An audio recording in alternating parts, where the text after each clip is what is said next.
Okay. Haven't even edited my selection vlog and we're already starting another one, so hey guys, I'm gonna be reading. I guess I should get the copy of the book.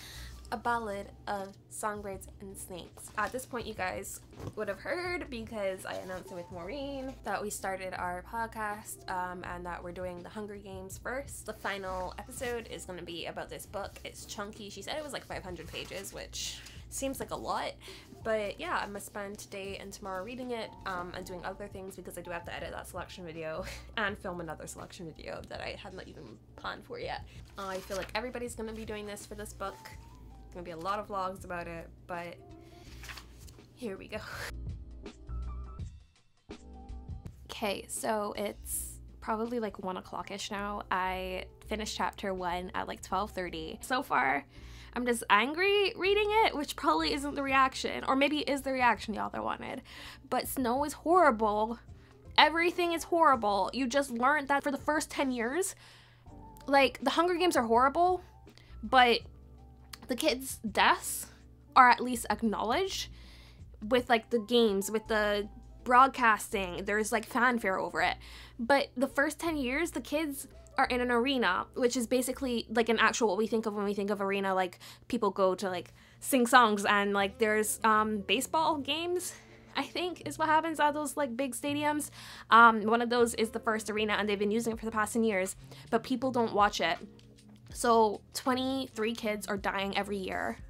Just dying, and nobody cares. It just angered me so much to read that, and that this is the first year they're gonna do everything with like, it's even worse because they're commercializing it, but at least these kids' deaths are being acknowledged by more than just like the parents of them in the districts. Maureen said that she felt that way until like about page 100, 150, and I'm like, I don't know how I'm gonna survive this, because it took me an hour to read one chapter because I kept stopping to make notes. And the writing is so heavy-handed, it feels like she doesn't trust us to understand subtlety. Like this entire paragraph about Snow's one flaw that might get him killed eventually, that would be his downfall eventually, would be the fact that he fixates on one thing, which obviously you see with Katniss, that he would therefore not see his actual downfall coming because he's so fixated on this one thing. I'm like, you did not have to put that in. We got that from the first fucking series. Like, you didn't have to put the explanation in. And I think that's what's frustrating me, is that it feels so dumbed down compared to the first series, and after just reading that, I'm frustrated, as you can tell from this rant. One chapter in, 20-something pages. Maybe it gets better. Like, when the characters are talking to each other, especially the new characters that we don't know, that don't have any context to, like, the previous series, I can get into the story at that point, but I think it's the fact that we're, with a character that we already have context for about what he becomes, and I'll never be able to root for him because he's absolute trash. And oh, I'm so sad that he's poor and that he doesn't want to be poor, that he wants to use this person to kill other people so that he has power. Like, everything about this, there's nothing that would make you root for this character right now. It's really hard to read it, to be honest. I am not a fan at all, and that he's paired with somebody from District 12, the girl, like, I just feel so heavy-handed. Anyway, I'm gonna go eat because it's too late in the day not to have eaten anything. I'll talk to you guys later. Okay, since the last time I updated you guys, a lot of stuff has happened. One, I got another plant. There's another one like further away, but I got 2 new plants today delivered. I wasn't expecting that to happen during this video. I've just been laying in my bed while I was watching YouTube videos, trying to decompress from this book, because this book is just not a happy time to read, and I'm about to get back into it. But I also saw a photo of the park that's 15 minutes from where I am, where I used to spend a lot of time with my friends during the summer, packed with, apparently, according to the news, 10,000 people who just decided that quarantine was over and that we weren't socially distancing anymore. And it was just really, it led me into like an anger spiral of talking to like all my friends who live in the area and friends who are like not in the city right now seeing this happen. So yeah, the perfect mood to continue reading in. Thoughts on the book. Snow sucks still. He just landed in a monkey pit. So weird. And I don't like the framing of it right now, because it sort of feels like the book is saying, look how horribly the tributes are being treated now compared to how they were being treated in the actual Hunger Games trilogy, which feels kind of weird, but time to continue. Maureen's been asking me my thoughts, and I don't have that many yet, other than this book is really hard to read. So I'm like at page 100 now, I think. I have a headache from reading that fucking book because I'm just like perpetually upset by everything. The tributes from District 11 are both black, and they were wearing burlap sacks pretty much, which everything about this fucking book is killing me. So Lucy is a singer. She comes from a Covey family thing. I'm still trying to figure that out. Snow, every time he mentions that he gets like a tingle or he like expresses some kind of attraction toward Lucy, I get really fucking frustrated because it's gross. One of the mentors, a girl named Arachne Crane, I believe, she was taunting her tribute who apparently slaughtered pigs in District 10. She had a mother of pearl knife, which Suzanne points out, and you know what's gonna happen when she points out a knife. The tribute kills the mentor, and I was like, this is the first time I've been satisfied by something in this book. I did say I always wanted to know how they started the Hunger Games, and we just learned that it was the idea of this one headmaster who's always drunk. And imagine being the person who came up with the Hunger Games. Like, you would feel so fucking shitty for the rest of your life. I feel haunted. I'm gonna go make dinner or maybe drink. I don't know. I have just finished part 1. Part 2 is called The Prize, and Maureen has informed me that indeed there are no POV changes, so the choice to make the book third person was less about multiple characters as I thought it was going to be, because everybody was saying for some reason that there was going to be 2 perspectives, but more so about creating even more distance between the reader and Snow, which I'm thankful for. I would not want to be in his first person head. A lot of people have died, which is, are we even gonna have a Hunger Games at this point? Because half of the people at this point I feel like are dead. There was a bombing, which was unexpected. I will say a lot of the things that she's been doing plot-wise are unexpected, which sort of is starting to balance out when she says cheesy shit like, this is a sort of story that catches fire. Like, that stuff is still gonna make me roll my eyes. But I don't think I mentioned the funeral processions. I can't talk. They're absolutely disgusting, and they got even worse the second time around with the Rings funeral, with dragging the bodies behind. Like, that is like the first time I feel like the level of violence being inflicted on somebody's body has it's mirrored the first trilogy, because I feel like the first trilogy was very much like that as well, and everything is like, it's all been gross and horrible, but that was like the first time where it like stepped like across the invisible line that we all have. And it was like, oh yes, this is still the Hunger Games. Curious to know what's gonna happen in the games. I was trying to remember if Lucy Gray does win, because like at the time of the Hunger Games, 70 some odd years later, she'd be 80 something, so she'd be like Max's age. But she's not there, only Haymitch is there, but I feel like Lucy Gray is mentioned. I don't know, we'll see. I've been wrong about things so far, so. So I'm filming this on my break, which has been like 2 hours long so far. And I just saw this news article that was like, CDC warns of aggressive rodents on the hunt for food amid the pandemic on Twitter. And that is literally the rats coming for the tributes in the zoo. I guess the Hunger Games stays relevant. I don't know. Like, this it's becoming too on the nose. We're living in the hellscape is basically what I'm here to say. Yeah, I'm gonna go continue scrolling through Twitter for like another half an hour and then maybe read a bit. I forgot today was a Skype day, which means I'm Skyping my mom later. So that'll take reading time out, and then I have to edit the video, and I forgot I also agreed to with my friend I was gonna do a Netflix party tonight for some new comedy that came out. So I'm not finishing this book this weekend in one weekend like I thought I was going to. I don't know how people read this book in less than 24 hours. I don't understand it. It's too much for me. I physically have to take breaks. I can't just sit there and read it. Wait, because too many people have been telling me to. Welcome back to my channel. I spent some time washing my hair, and by the time I made 2 hours, I Skyped my mom, which we do every other week, which was great. And now I'm gonna continue reading this book. I think I'm gonna read on the patio again because I don't know, change of pace, change of scenery. I don't know what to expect because this is the part where Maureen said things picked up for her, vaguely. So we'll see if I feel like she does if I feel any more positively toward this book, which so far has just been very frustrating. Yeah, so let's go read on the patio. I also put on some like moisturizer, which I have not done in a minute because I'm pretty sure in my vlog clips this morning my nose is like all dry because I noticed it in a clip I filmed on my phone, but that's just because I'm not self-care. What is she? Who is she? Not been great with that, so I'm trying to change that, but I don't know if I would call reading this book self-care.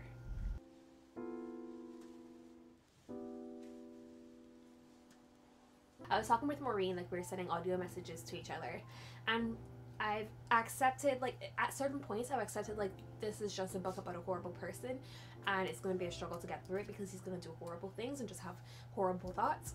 But she was saying she's been seeing some reviews of people not getting that fact, like they think it's an origin story of like good to bad, but no, like Snow's very clearly always just been a shitty human. Yeah, he like says like he owns Lucy, which is gross, and he's just always looking out for himself in a way that I can't get behind. The Hunger Games are about to start, so it is 6:15. At 7:30 I'm gonna be FaceTiming a friend and making banana bread for the week for breakfast, so I'll take a break then, but I'm just gonna read until 7 now and see how far I get. That doesn't sound like a good time, but it's what I'm gonna do, I guess. And I got tired of like sitting outside. There's only so much cars and traffic you can listen to before you have to come in and put on some ambient white noise.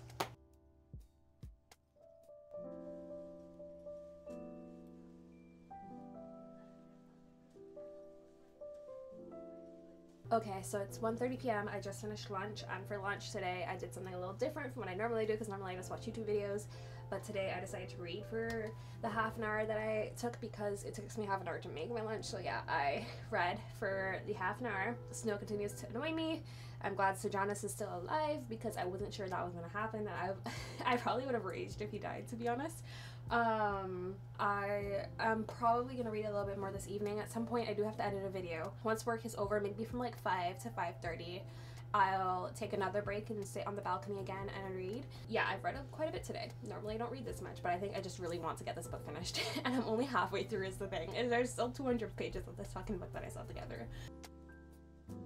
Welcome to my first update in a minute for this video. I feel like I just haven't been filming properly, and also this earbud is like completely sticking out. It's so funny. I've been reading is the thing. Like I read in the mornings now before work. Like that's, I don't know if I'm gonna do it tomorrow because it is almost 1 in the morning and I'm still awake. I've been editing videos and that's why I'm up so late. Like my entire schedule is messed up today because I really wanted to finish my selection vlog editing. Like as soon as I was editing that selection vlog video, I was like, I need to stop talking as much in my vlogs because it just makes the video run so much longer. So instead of putting my review of Songbirds and Snakes in this video like I was planning to, like I did for the selection, I'm gonna do a separate video and just post them on the same day because it was entirely too long and too much editing. I still don't like Snow.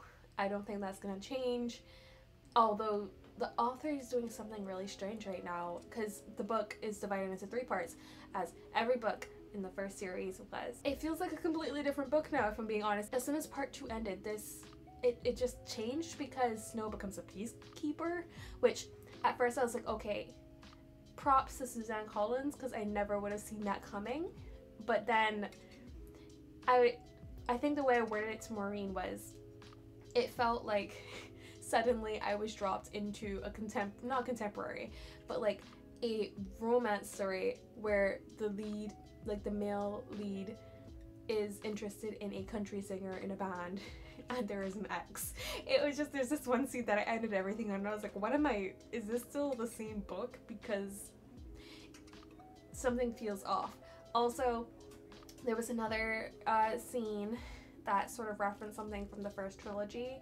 I'm not gonna say what it is, I'll be kind of vague, even though there's like spoilers all over this. The Hanging Tree, the song from the 3rd book, I don't know if it's mentioned before the 3rd book, but like it is in that book specifically from my memory. It's based on a real thing that happened, and like I was talking to Maureen about it for obvious reasons, and it's like, it's not the fact that the song is based on something that actually happened in District 12. Like the whole point of the song was like the allegory of it almost, but it's the idea that like she felt the need that she had to put that in, like she had to explain this throwaway song from the trilogy. It felt sort of like everything about this is unnecessary, and that just felt extra unnecessary as well.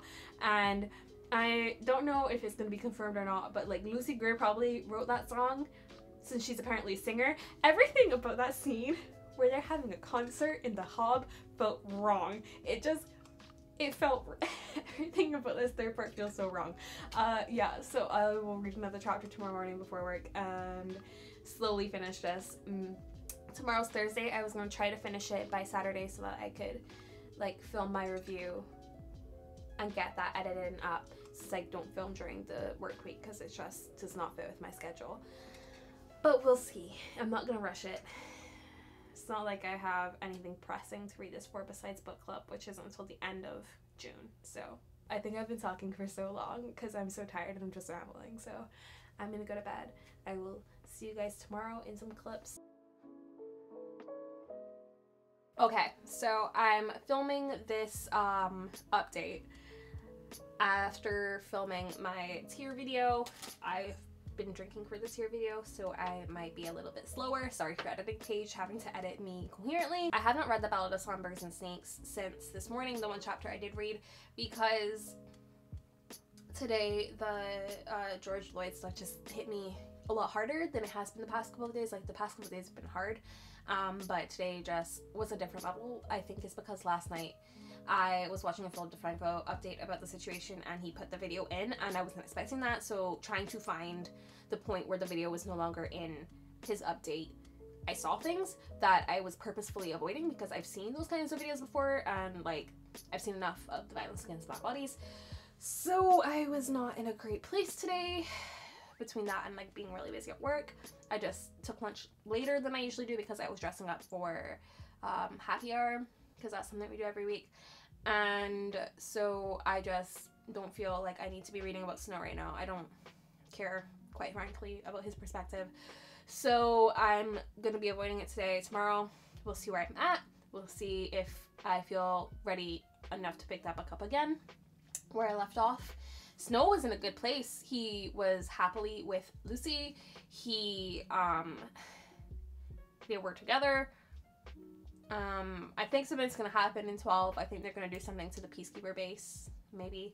I just know he ends up on top anyway, so having to go back to the story feels kind of shitty right now, given that the prosecutor just said that there's evidence to suggest that it wasn't murder. Everything happening just further, it further bolsters my belief that this book just didn't need to fucking exist. Why do we need to read about the perspective of an evil character who's literally a freaking police officer who literally hanged somebody who probably was just fighting for their rights? Yeah, I'm gonna go. I'm not reading tonight. Okay, so I'm hoping this is the SD card that I was recording on 2 weeks ago when I last filmed a clip in this vlog. I was actually gonna scrap this vlog entirely because it's been so long since I've picked up the book, but at this point, why not just continue reading? I'm finally in a headspace where I feel like I can pick this book back up and not be too detrimentally impacted by it. It's been a rough 2 weeks. It's gonna be a rough, yeah.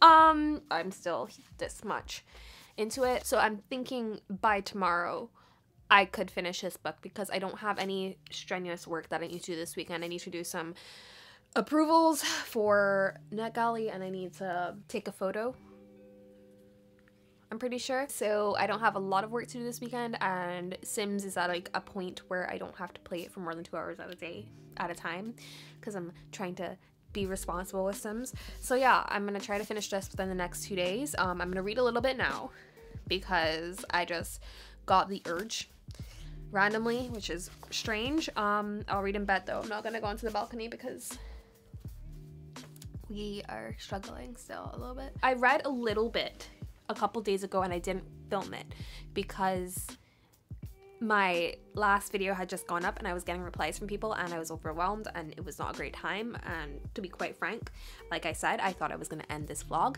and just scrap everything. So yeah, you're getting this, and it was not a lot anyway. It was like midway. You knew I didn't want to read at that point because I stopped reading midway through a chapter, which I never do. Nothing interesting happened. And Connor has already finished the book and he started reading it way after I did, so if that's any indication of where I've been, let's do a little bit of reading, I guess.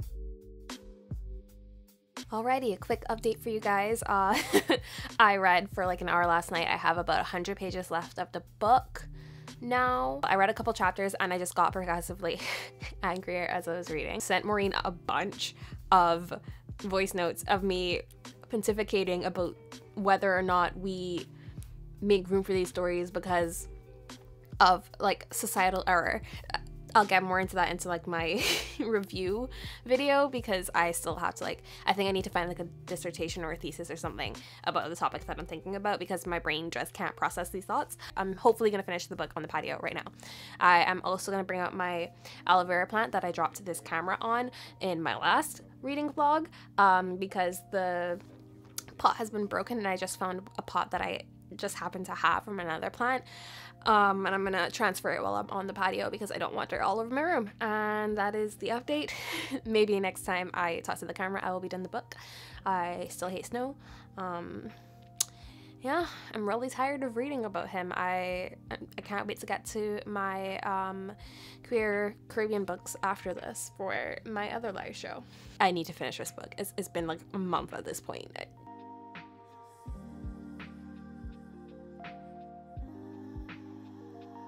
So it's a completely different day now, but I finished the book yesterday after I started reading in the clip. My final thoughts before, I still have to write my review because I want to film that tonight and just get them both up on the same day. Because I don't want to be editing the review at the end of this long vlog like I did last time for the selection. But my overall thoughts is this book felt like two separate books. It felt like the beginning with the Hunger Games, and yeah, like everything leading up to the Hunger Games felt like one book, and then everything after the Hunger Games in part 3 felt like another book. And it should have been a duology if it existed, but also I personally don't see the point of this book existing. There's a whole topic to be discussed of whether books should have a point or not when they're written, but with a book like this that is trying to make a point, which I think I have my phone somewhere because I was discussing this with Maureen and we were talking about the point of the book, and it sort of felt like an examination of what I said. I think was like when you've been told by the world that you deserve something and then the world doesn't give it to you and you still feel like you are owed that privilege, how far you will go to make sure that you maintain that power or that thing that the world said you are owed. That probably didn't make sense. It'll make more sense in my review when I finally write that up, but that's the examination of it. But I don't trust that a lot of people who read this will understand that they're not supposed to root for Snow. Not even that they're not supposed to root for Snow, but that they're not supposed to like him, because he, as far as I'm concerned, is like the worst. There's no point. There's like no point in the book where you feel like you should be rooting for him. I genuinely was like, I hate this character and I hate that I'm reading about him going to success and knowing that he lives for a very long time doing all these evil things. And it doesn't matter at what point this author wrote this story, because she probably was inspired by Trump to write this, and it just feels really like read the fucking room, kind of. It like landed at the worst possible time, but like any time during this administration would have been a bad time, right? Like the whole idea of like why are we making room as a society for these kinds of stories, that sort of it sort of makes it seem like we believe that we need to understand why these people act this way, or that these stories deserve to be told because they're about the people in power. It's like we're making room for this kind of shit, and I just don't understand it. Again, I'm pretty sure I mentioned that before, and I still have to find like a fucking essay or something written about it, because I feel like there's something there that somebody has definitely explored before. The final part 3 was definitely the best written portion to me. I feel like you could tell what part of the book the story came from. Like, I feel like she had the idea of Snow and Lucy Gray, and he kills her, and he betrays his best friend. I feel like that was like the part, because like of the way it was told, and like the metaphors and the allusions and the foreshadowing, none of that felt too heavy-handed compared to the beginning half of the book. So I feel like that part of the story, it was so well tied together that that's where she started, and then she worked backwards trying to figure out how to get to that point, and that's what was weak to me. I just generally, this was the worst reading experience. It brought me, usually reading makes me happy, and this brought me no joy. I was angry every time I picked up this book. So yeah, it fosters discussion if anything, but again, do we need to be having these discussions? Why are we humanizing people who will do disgusting things to hold on to their power? Anyway, I just wanted to film the end of this because I was watching The Great, and I was like, if I don't film the end of this vlog, it's never gonna end.